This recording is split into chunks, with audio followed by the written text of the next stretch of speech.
name is George Vasilakos. I'm the owner of Zombie Planet here in Albany, New York. We're a full-service comic book and game store, and we've been here 15 years. Right now, there are people who love digital because they just don't want the storage space of storing comics. And digital is a little bit cheaper than paper. But what's funny is digital came out, like 5-6 years ago. We did see a small dip in paper sales when it came out, but then both Marvel and DC started including the digital copy of the book in the paper book. So a lot of collectors were like, well, we'll still collect the paper version because we're getting the best of both worlds. But don't get me wrong, there's a lot of customers and readers who prefer digital just because of the main thing, storage space and portability of carrying a full library of books with them when they go and travel.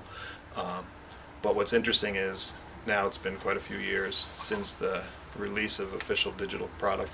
We're seeing a big increase in paper over digital. People now wanting the paper version instead because of the resellability of the book compared to, like, you can't resell your digital copy. I mean, you can hand it off to somebody, you know, assume it's not attached to like your Amazon account or Comixology account, but people still like physical books more than they like digital. Like, what's funny is both Marvel and DC don't release their digital sales numbers. When we order books, we have to order from only one distributor, which distributes comics to all the comic book stores, and that's Diamond Comics. Diamond Comics releases every month the sales data, how many units were sold of every title, so you can see what's selling, what's not, what's hot, and you know, from there you can gauge if a book's going to get canceled because of diminishing sales returns. But in that data, they do not show the digital sales, so no one knows really how big the digital market is and how it affects Marvel and DC's bottom line when it decides if it's going to cancel a print book or not. But sales trends are really hard because what a lot of people don't know is comic book stores have to order comics 3 months in advance before they hit the shelf. So if hype on a book happens like 2 weeks before it's released, the orders and print run are already committed. And like, we've sold out of books today that we didn't know we were going to sell out 3 months ago because of increase in readership, hype on a book, you know. But what's funny is you can still go and buy the digital one, which is good, but it really hurts the people who want the paper copy because orders were committed 3 months ago. We see increasing sales in comics almost every month. A lot of it also due to the movie hypes.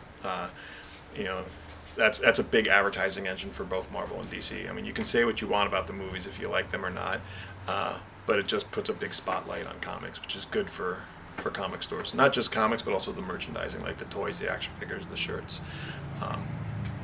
But yeah, we notice whenever there's a big movie, we see a big spike in sales. Print will always be there. There'll be those people who prefer it.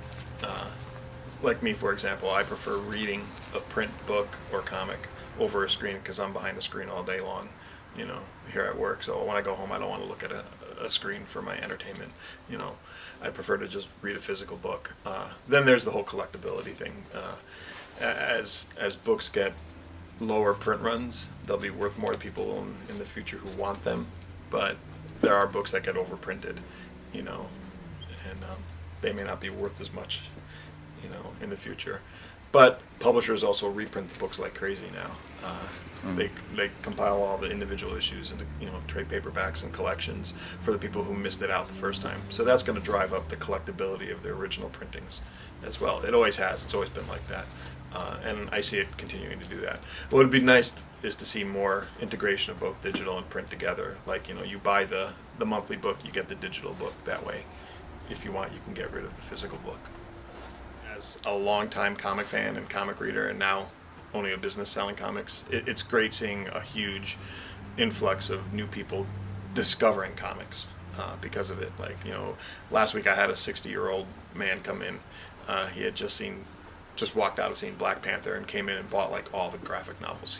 He never read them. He said he always wanted them as a kid. His parents couldn't afford it, but for him it was great that he was able to come in and buy all the stuff, you know, right after seeing it on the screen. And then you see the same thing with, you know, parents coming in with their kids and introducing them to comics, you know, because of the movies, you know. So it's good overall for all of us.